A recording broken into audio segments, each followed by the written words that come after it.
Leaving Iran and emigrating to the U.S., how old were you at the time? 5 years old? No, it's like three Okay. and a half. And what did the family bring? Not much. I mean, literally, my dad was, born in a ghetto at the time in 1929. So he kind of built everything up with my uncle, and then pretty much, I'd say 97, 98% of their wealth was gone.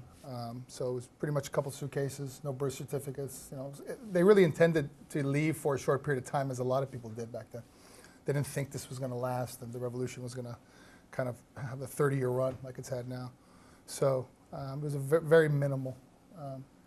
And family was already successful in Iran? They had ended up becoming pretty successful in Iran in the construction equipment and construction equipment.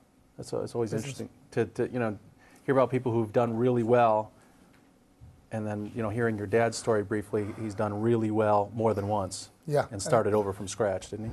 Yeah, and the second time, I mean, the first time, obviously, a lot of hard work, a lot of being in construction at the time in Iran, 1960s. The stories you hear, and as they kind of embellish a little bit as they get a little older. I don't know, I try to get the stories from 4 or 5 different people, but you go 6, 7, 8 months at a time trying to build roads, and really the time in that time in the Middle East, especially Iran, where they were really expanding. They had very strong, actually, believe it or not, very strong ties with America and the West, and really, it was a very democratic run, arguably democratic run society under the ruler of the Shah. So I guess it was the haves and have-nots really kind of over there. But when he was 48 years old, he came here, didn't speak the language, didn't have much of anything, and then to do it again, that's really, I think, where a lot of the respect from us and all the kids and I think people around him, to do it twice, it's kind of miraculous. It is.